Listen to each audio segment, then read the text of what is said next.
So welcome, Mayor Tubbs. Thanks so much for having me. So let's talk about a little about your background, like where you come from and how you got into the politics game and where you see yourself going. Oh, absolutely. Well, born and raised in Stockton, but born in some of the parts of Stockton I spent a lot of my time doing work in. So some of the quote unquote worse or rougher parts of the city. Right. So my mom, she was in high school when I was born. My father's been incarcerated for the majority of my life. Right. So growing up in poverty, living in projects and housing developments and condominiums makes me intimately aware with some of the challenges that Stockton faces. But what's beautiful, despite those challenges, there was also a community of support. So things like rec league basketball provided me structure. There was amazing mentors and coaches. The church was also foundational for me. And then high quality public education. I was in the IB program from 7th to 12th grade, and that really helped me become the first one in my family to go to college, where I went to Stanford and came back after my 4 years there. Can you talk about, you come from Stockton and, to go to Stanford must have been a kind of was it a culture shock for you, or how did you adjust to that? It was a big culture shock. Yeah. I remember I actually moved in late. Yeah. I figured that there was not a place for someone like me, nor would I fit in at a place like Stanford. So my mentality going in was I was just going to go, get my degree, go make some money. But I didn't think I would have such deep roots and connections there. And I would say a lot of things I learned in Stockton made me successful in college. Being resilient, like some people would cry when they got a bad grade on the paper. And I was like, there's a lot more things you can cry about. Be able to bounce back from challenges. And also just being able to relate to a bunch of people. Because Stockton's so diverse. So I was able to do really well at Stanford, got my master's and bachelor's there, met some of my best friends, met my fiance. So all in all, it was a great decision. But going in, I was a little bit nervous whether someone from Stockton would fit in at a place like Stanford, and I saw that we don't only fit in, but we thrive, because there's a lot of things that coming from a place like Stockton. Absolutely. Can you talk about some of those challenges, like in some detail, like what specifically were some challenges that you faced, to not only just academically, but personally? I know one of the things that drove you into politics was your cousin being murdered out here in Stockton, correct? Yeah. Can you talk about that and how that motivated you to? Well, it's funny. I tell people all the time, growing up, especially in the parts of Stockton I grew up in, the narrative is not that you stay. Right. It's that you get away, and that's what success meant. So I spent a lot of my time gearing myself ready to leave and to never come back, or to come back to visit. Right. But as I got into college, I started studying like policy, and I realized that there was something for people who were just smart and understood the research, but it was something else to be smart, understand the research, but also have lived the experience. So I remember having conversations about poverty and poverty policy, and looking around, like, none of these people know anyone in poverty, yet these are the people that are going to be making decisions on what our country's policies look like, and that on a variety of issues. There's people talking about public education that had never been to a public school. I was like, wow. And then that's like the room where decisions are made. Right. So I said, you know what? I want to be involved in policy in some way, but I didn't think it was going to be at a local level. Right. But then my junior year, I was interning in the White House for intergovernmental affairs, and my job was to work with mayors and councils nationwide, and I didn't enjoy it, actually. It was a little bit boring, but I saw that at a local level, people were doing incredible things. So then I thought I would support local candidates in Stockton and use my money, however I made my money, to donate to local causes and candidates. And then around the same time, one of my cousins was murdered here in Stockton, and during the spike in homicides we had in 2010. And that was like almost a come to Jesus moment, if you will, in terms of what did I really want to dedicate my life to, and kind of what were all these opportunities for. If it's one thing for me to be individually successful, but I was like, there has to be something bigger. So I figured coming back home would be part of that, and now I'm here. Absolutely. It was a great decision, right? Yeah, yes, sir. It always looks good when you look back. Yeah, when I first said it, everyone thought it was crazy. Yeah, I mean, what was that moment like when there's just those things happen? You're like, I'm gonna run for city council. I mean, what got you to that point? Like, I can be more of service here in the public sector than, like, let's say, the private sector. What got you to that point? It was tough. So I thought that I would still work, actually, honestly, in the private sector for about a decade or so, and then transition to politics. Right. Or go to like law school or something, work, and then go to politics. But then the next year, after my cousin was murdered, the city had another spike in homicides, another record, more per capita than any city in this country at that time. We've been lower since then. And I was like, well, the issue's not going nowhere. And then we also had just declared bankruptcy. So it was December of senior year. I was figuring out next steps, what I wanted to do, and one of my closest mentors and organizing friends locally still today looked at me and said, how many more people have to get shot before you feel ready to come back? And that was like a aha moment for me, because I ain't even told anyone I was thinking about coming back, right? I kept everything close to the vest. Right. So then I said, all right, God, I'll run, with the idea that if I lost, I could still get a job, and I would at least have a good story to tell in interviews. Right. And then we just hit the ground running, and at first everyone but the 12 people in my living room thought we were crazy, but as we began knocking on doors and talking to people, we saw that no, we had a real chance. So then we won the primary 2 weeks before graduation on Crowd 9, and then was a college student for 2 weeks. Then day after graduation, came back, started campaigning 24/7, and then we were successful in November. Wow. Well, you were successful, but it took a lot to get there. Oh yeah. I was reading up, and I know Oprah Winfrey cut you a check for your campaign for city council. Is that right? Can you talk about what is it like to be, to go from just being a kid from Stockton to being in a position now of some power and influence? Like, what does that really feel like? Yeah, it's funny. I'm still grappling with that. I think oftentimes, especially because I come from like an organizing and advocacy background. Right. So my natural inclination is to be the person pushing, or to calling people out, or to being and organizing. And some of those things are useful now, but now I'm the person people organize against, right? So, and that's why I've been having to teach myself it's not personal. Right. You can be as great as you want to. People are responding to the institution, and the institution hasn't always been progressive or forward-thinking or equitable or fair. So you have to expect some level of pushback. But it is interesting. Like sometimes I still pinch myself. Like I'm the mayor. Right. Like it's especially with a teenage mother and a father in jail. It's a weird. It's the first black murder city's ever had. So it's something I'm still getting used to. But I also pray that feeling stays, because I think that gives me an urgency and understanding that I'm not supposed to be here. I understand this. I'm not entitled to this seat, but I have to take. I can't throw away my shot. I have to make sure I do everything I can and take advantage of this opportunity, because it may not happen like this again. Can you talk about the hustle that it took for you to even get into Stanford? Because obviously, Stanford is a very expensive school, very prestigious, and can you talk about what challenges you faced actually getting into Stanford? It was a lot of work. So I remember I had to save up my lunch money to buy SAT test prep books just to make sure. And then every day at home, I would take a section of the SAT. And on Saturdays, I would do the whole test and grade it and see what my weaknesses were. And then for the SAT subject test, because I was an IB, I bought the AP textbooks. And I just read through those for U.S. history and world history to kind of catch up and know those. And then in terms of the application, there was a lady who people would pay her like $10,000, $15,000 to work with them. Just little stuff, like don't have your email be love to b-ball, which my email was at the time, or don't say this, word it this way, don't say it like this. Just little things you don't know unless you know. Absolutely. And I convinced her to work with me for free. So she helped me apply to school and everything like that. And then I had to figure out which teachers were going to write my recommendations, because I was never the easiest student to get along with. So I found 2 teachers. I just did my best to make sure I was always 100% A1 in their classes and got good recs, and did all that and was lucky enough to get in. Nice. Can you talk, obviously, like what was the decision like to say, I'm going to go into Stanford? Like, did you face any pushback from your peers, family, anybody say, oh, you can't, that's too much? Or I remember. Did you think to yourself, like, I can't do this, I'm from Stockton, I'm not going to make it to Stanford? I had a lot of haters in some of my faculty in high school. So when they found out I got in, they said all type of crazy stuff, like, you'll be a star, you were a star here, but you'll be lucky to be in the bottom 5% at Stanford. Or, are you going to major in political science? Are you sure that's what people who come from money, that's what they do? Or things like, oh, you played your black card to get in, hopefully you're able to, I don't know how it's going to help you graduate. Things like that from like teachers, literally. So at the time, I just shrugged it off, like, you mad? But I think by the time it was time to move in, I had internalized a piece of it, and I was thinking, well, maybe this is a big leap. And maybe I might not do as well, and maybe I would be lucky just to graduate. After all, this is one of the best universities in the world.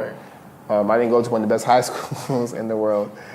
So maybe there will be a difficult transition there. So I was very nervous. And as part of the freshman experience, this thing called freshman convocation, which is like, welcome, blah, blah, blah. And I'm like, well, an hour and a half away. Yeah. And we were the last people in my dorm to move in because I didn't tell my family to leave till like 2, so we got there at 4. So we missed all the welcome festivities, the congrats. We got to the dorm, no one was there because they were all at the festivities. And I didn't realize how much I missed until my senior year when I was on staff in the dorm. And there was all these decorations and celebrations and meeting parents and taking pictures and learning chants. I'm like, wow, I just moved in and took a nap. Right. Given your experience, all the hustle and all the things that it took for you to get there, and you understand it's the small things that really help, the SAT scores and, not having the money to pay someone every month to help you get a good score in the SATs. How does that inform your decisions as mayor now? And what kind of things can you do, in your position to make sure that kids who come from where you come from have those opportunities that maybe, you didn't have, that you had to, forge your way? Well, even before I was mayor, I had a deep, deep, deep passion for access and equity. So in college, I started 2 nonprofits. One is called the Phoenix Scholars, and it's still around today. It's basically doing what that lady did for me, and it's helping first-generation students apply to colleges, editing their essays, making sure they're on track, giving them a calendar, things of that sort. So that's been going on for 7 years now. 7 or 8 years now. And then we also started a summer leadership program at UOP because I remember in high school a lot of the things that showed me I could do college was spending time at college campuses. I spent a week at USC, spent a month at Wharton at UPenn in high school. And I was like, my first time on college campus, eating college food. Just little stuff like you're saying, eating college food, seeing college girls. I was like, oh, okay, college, I could do this. So for the past 6 summers at UOP, we've opened up the campus for a week and students live with us. They take college classes and they learn that if they choose to do so, there is a place for them at the institution. And now as mayor, a big focus of my job is not necessarily doing the direct on-the-ground services and programs, but kind of setting the conditions for which those things could happen. And also raising awareness. So telling folks about the importance of the little things, like how do we make sure, and then providing access and working very closely with our community-based organizations who actually do the services and helping them build capacity, but also bringing money in for them to do those things so that kids have opportunities. Absolutely. Can you speak on how important it is to have people who come from these communities? You said earlier, you were in some of these in some of these meetings, and a lot of people don't come from these communities. They don't come from. They never even been to a public school before. Can you talk about how important it is for people such as yourself, people who come from communities like Stockton, to actually get involved in the political process, even if it's not running for anything, just showing up and actually voting, that's so important, Well, I tell people all the time that it's folks, the quote unquote most marginalized amongst us that have the most to gain or lose from government, because those are the folks that can't afford private services and they really need government to work efficiently. Yeah. And again, I think it's one thing to read something, it's another thing to have lived it. Mm-hmm. So I'm not saying that lived experience in and of itself is the only thing that matters, because research and data, best practices do matter. Absolutely. But research and best practices and data devoid of real kind of people and real experiences is also necessary but not sufficient. So I tell people all the time it's important to be part of the conversation, even if you don't speak with perfect diction, even if your subjects and verbs don't always agree, that your perspective is valuable, because the folks who are policymakers are making decisions that matter with incomplete information, just information they're given, and kind of the lived visceral experience, and especially because humans are hardwired to really empathize with stories and with people. So telling a story or telling your story kind of gives policymakers a perspective, but also I think folks from that should also be policymakers and not always at the door and always not at speaking in public comment, but helping make the motions and making decisions. It's a harder lift. Yeah. It's a lot more difficult, and sometimes the folks who you grew up with or you come from or the folks you represent may distrust you because now you're part of the governing system. Mm-hmm. But I think that trade-off is worth it to have the opportunity to impact everything and everybody, because government and law is the only thing that's really ubiquitous. Right. Like everyone's subject. Well, allegedly, everyone's subject to the law. Yeah, right. So you know it's not true all the time. Can you speak on that? You said, I talk about the mistrust that sometimes, folks from these communities have about government. How does the community respond to you? Like, obviously you won by a pretty decent sized margin, but how does, everyday folks who, who may come from places you come from, but maybe they didn't vote for you just because they just don't vote. They don't believe in the system, the system, so to speak. Can you talk about that? Like, what was that experience like? Do you get pushback from those folks, or are you like now you're one of them now, or do you still feel like you're connected, or they feel like you're connected to them, the people? Well, I would say even with 71% of the vote, you still have people who are like, something's wrong, something's off.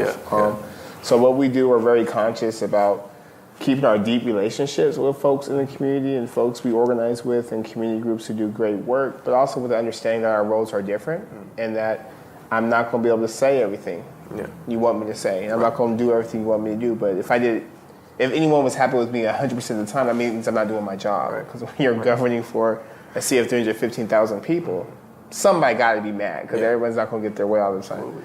So again, when I first started, that transition was a little bit tough. I used to take it personal, and now I realize it's not a reflection of me, it's a reflection of the position. And I'm not the position, I'm still Michael, my values are the same, my morals are the same, and I believe what I believe, and I continue to believe so, and I just act on a different level. Absolutely. And for the folks who get it, they get it, and the folks who don't, we still serve them too. Absolutely. Because they're still a part of the citizens of the city I'm the mayor of. Absolutely. And I think President Obama, he faced some of the similar thing, being a person of color, and in the position, you're the first, you're the youngest, all these firsts and all these things, kind of people have high expectations and think that you can get in there and do all these things, and it's just not possible. But speaking of which, you actually interned in the White House under the Obama administration. How did that experience inform your views on leadership, and how what lessons did you take from that experience that you are even seeing how things function at that level? How do you transform that to what you're doing now? Yeah, I think the biggest lessons, 3 biggest lessons, they were pretty basic, they were real insightful for me. The first one was that government is incredibly a human process, meaning it's going to be messy and imperfect, and also very subjective, right? I would see decisions be made because someone had a relationship with someone, and not because their city was the most needy, for example. Or I would see decisions made because someone forgot their coffee this morning, they weren't in a good mood, or someone's family is sick. I'm saying, and for some reason I thought government was like this impersonal, institute. No, it's a bunch of folks, bunch of regular people, no different from anybody else, who are making these decisions that affect everyone. And that was eye-opening for me, because I could do that. They're no different. I was there, I saw them. They're no different from me.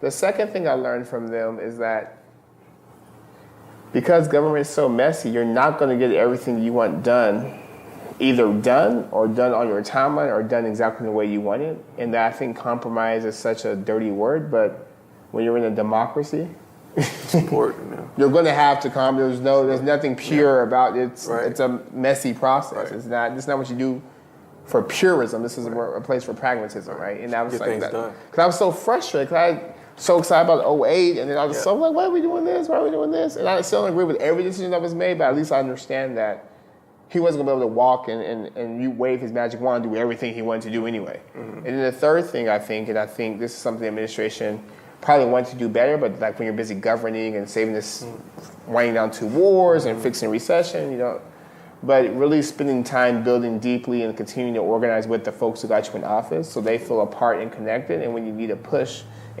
that they're there. I saw that oftentimes when there was big things, it was really hard to mobilize people as easily as it was during the campaign, because we just hadn't talked to them in a year. So I've been very cognizant about, winning is easy, governing is harder for sure, but it's also important to make sure our folks, our friends, our partners feel a part of the governing.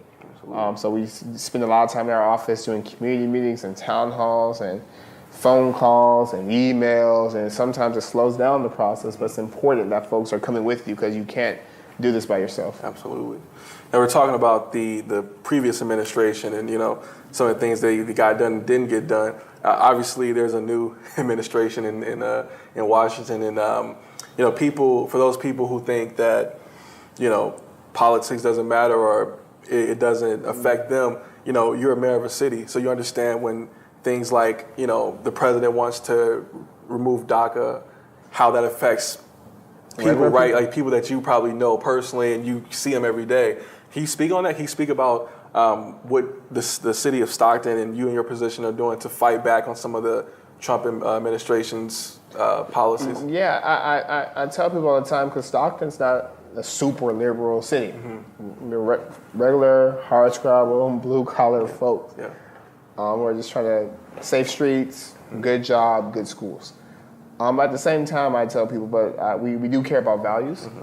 And one of our values is keeping families together, treating everyone equally, and giving folks opportunities. So we've been very, very clear in our stance that our police department won't stop, detain, or interrogate someone solely based on immigration status, number one. Number two, our city is 26% immigrant. We're a city of immigrants, so that's not just that's our community. Right. And if they're not part of the civic life, if they're not part of our meetings, our discussions, if they're not calling in, if they're not sending our kids to school, we don't have a community. Like, no one wins when the family feuds. Yeah, exactly. And then we've also been very, not just on immigration, on transgender rights, LGBT rights, been very vocal on women rights, have been very vocal on kind of the incarceration policies. Been very, almost on everything that's not in line with our values as a community, I've been very vocal about saying it and why. And it rubs some people the wrong way, but I think it's important because 20 years from now or 30 years from now, when I have kids and they look back and they're reading about this chapter in history, I don't want them saying, what were you doing? I want them to know, oh, my dad was there. And he used his position and he did this and this, and he made sure that his city at least wasn't reflected some of the hatred that may be coming from the national administration. Absolutely. Now, you spoke about women's rights. In your inauguration, I believe you spoke about the women in your life who helped you get to where you were. I mean, I just found out it was even the woman who helped you, get into Stanford as far as the SATs and all that. Can you talk about, we shouldn't have to talk about this, but apparently we do for a lot of people out there. Can we talk about why it's so important that women have, equal pay? And can you talk about how are you guys addressing that? Yeah, well, I tell people all the time, the man you see here is a reflection of 3 strong black women, my mom, my aunt, my grandmother. I'm marrying one, my fiance. And my biggest mentor at Stanford, a woman, black woman, person. Like, this women have really been a big part of my development in my life. And I think if you look at just the data, and when we talk about poverty in this country, poverty is oftentimes reflected because a lot of kids in poverty are from single-parent households. And a lot of single-parent households are headed by women. And when women make less than men, but they're still doing what traditionally, I guess, was just a function of men in our society, and not being paid accordingly, then of course you have high poverty numbers. So as a city, my fiance, she's working with the data co-op, and what they're doing, they're aggregating all the data we have for women in Stockton, just so number one, we paint a picture as to where the disparities, where they exist. But also because Stockton's incredibly diverse, we're being very conscientious about disaggregating the data.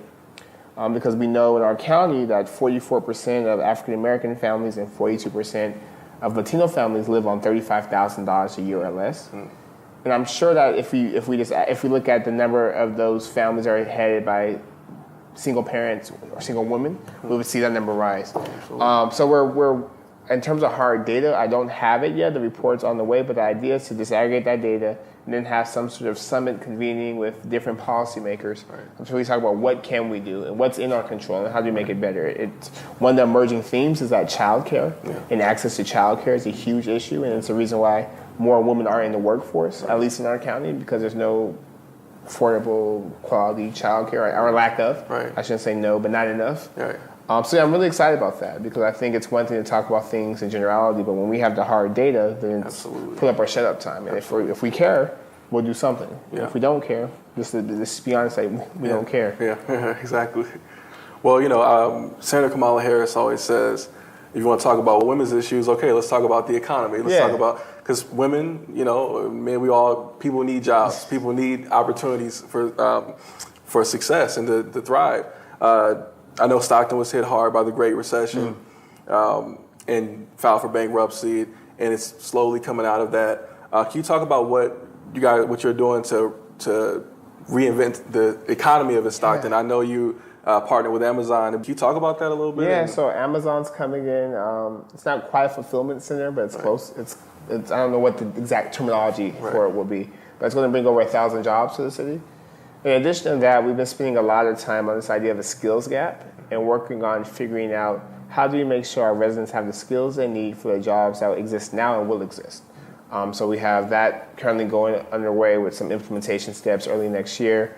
We've been talking to Udacity about really partnering with them and doing a pilot to allow their nano degree program, so 3 6-month certifications in the tech field that You don't have to get a 4-year degree for it. It's very specific to like front-end web development, web design, et cetera, et cetera. But we want them to pilot that in Stockton.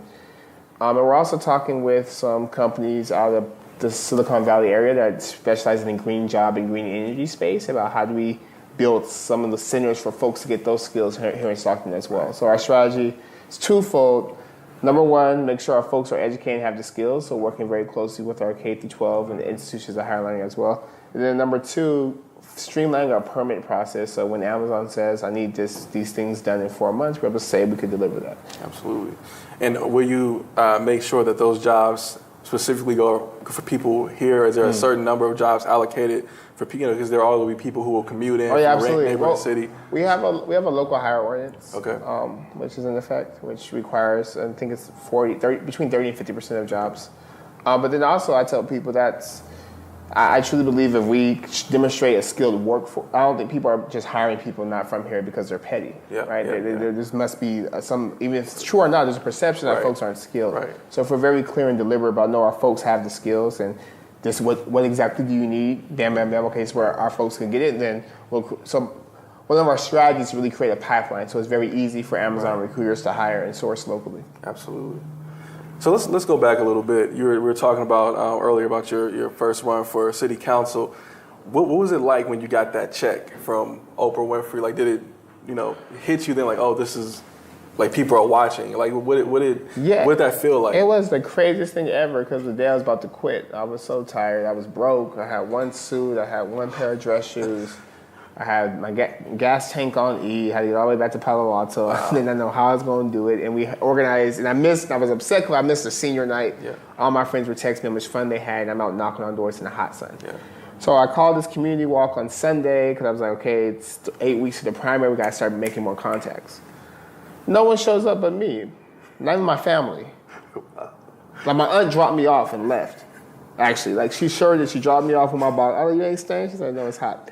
So I was by myself, and I remember just being so frustrated, like, oh, well, if no one else cares, why am I doing this, right? Like, maybe this is not what I'm supposed to be doing. Maybe this is some illusion of grandeur. Maybe it's like, God, maybe this is not what I thought. I thought you wanted me to do this, but it doesn't look like it's working out. So I was walking to my car, and then I just got this urge to go to the mailbox. I was like, what is the mailbox for? I was like, go. So I went. I opened it up. There's a bunch of mail. There's one that says OWM on it, an envelope.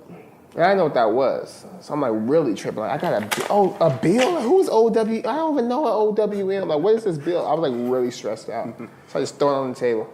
And I was about to leave, and then something went, I was just agitated until I opened it. And I opened it and said, Oprah Winfrey Management. And I just remember crying and be like, all right, God, I'm done. You're right. I look so stupid. I'm not going to complain no more. You got this. Wow. You got the plan.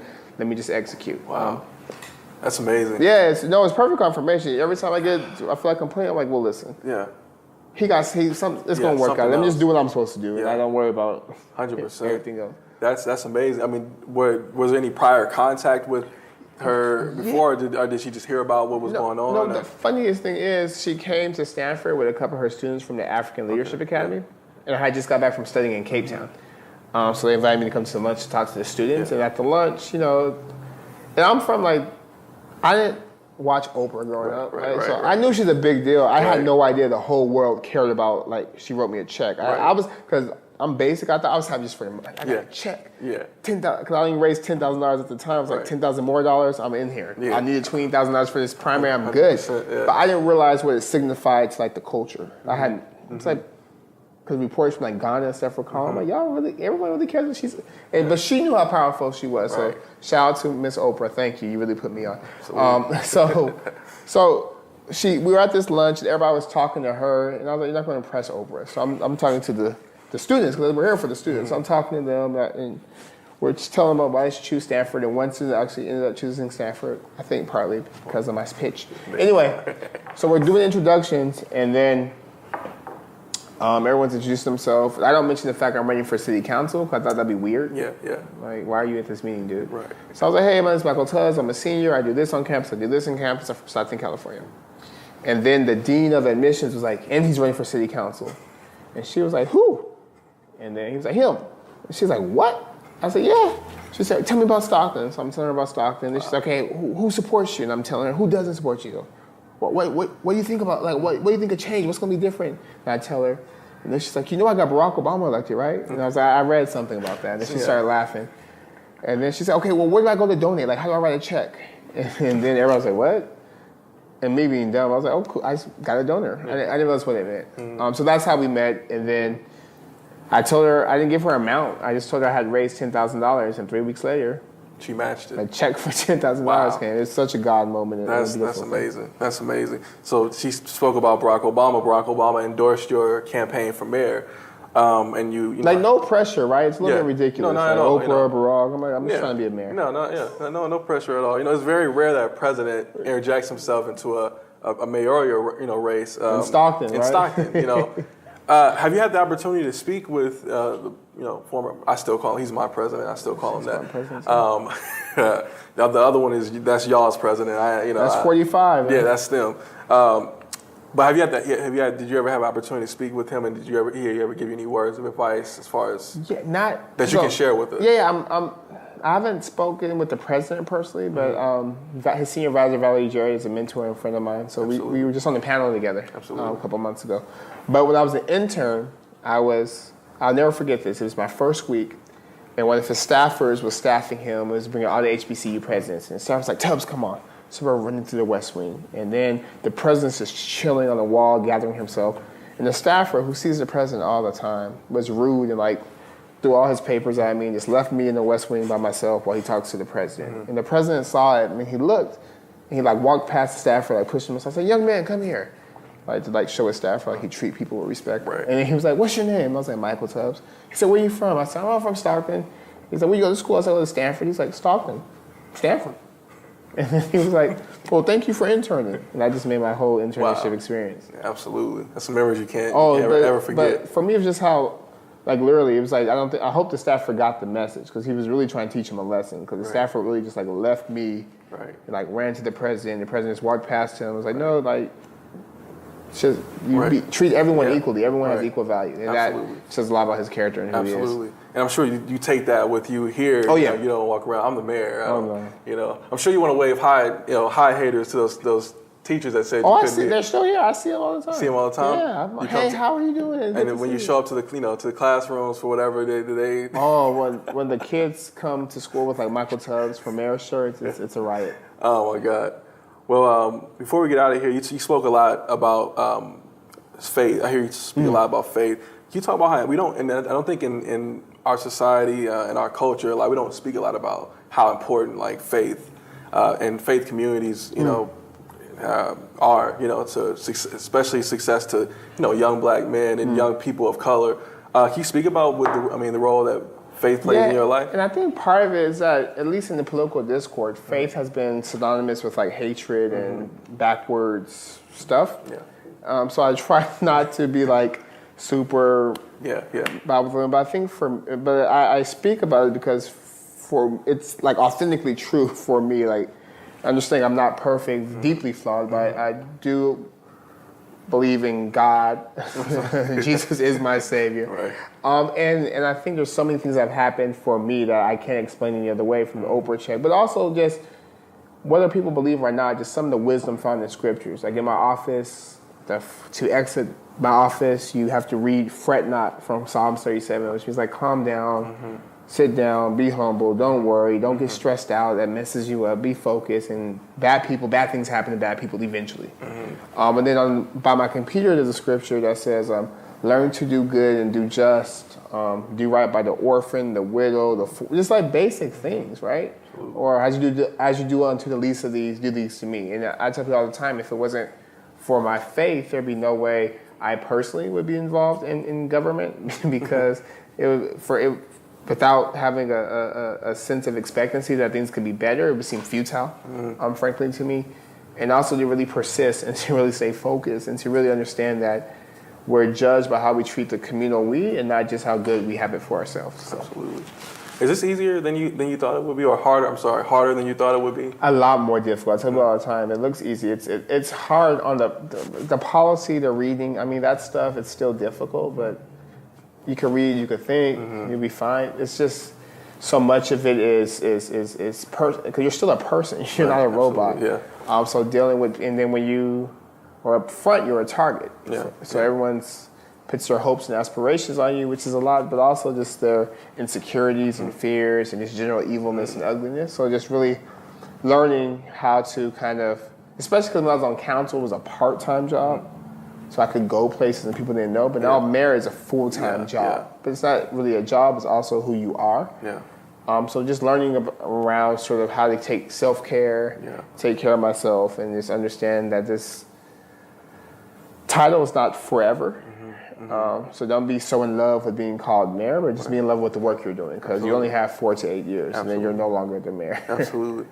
I know we gotta get out of here soon, but you said something that kind of struck a chord with me. You said that people pin their hopes on you.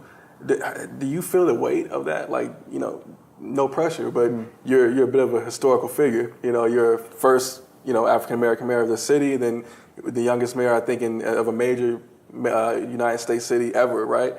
Do you feel that weight? Like, do you feel the weight, or is that where your faith comes in? You learn to. That's what I tell people. I said that's where the faith definitely kicks in, because if it was all on me and me and myself, there'd be a lot of pressure. We'd be in trouble. But understanding it's part of a larger plan. Gives me the peace, and I also don't think anyone has higher expectations of me than I have of myself in terms of what I want to see done, what I think we could deliver. So those two things really help, and also just not thinking about it too much. Right, absolutely. Lastly, so we are csuitemusic.com, so we have to talk a little bit about music. What motivates you? What music are you working out to or listening to when you're reading policy? So when I'm working out, I like ignorant music. So I like Future. Rack It Up. I just really love that. It's really bad. I love Rack It Up. We were just playing on the way up here. I feel bad. I'm like, I was playing for my fiance. She was like, "Why do you like this song?" I said, "It's not my life, but I like it." Right. And then what's the other song? And then like Cardi B.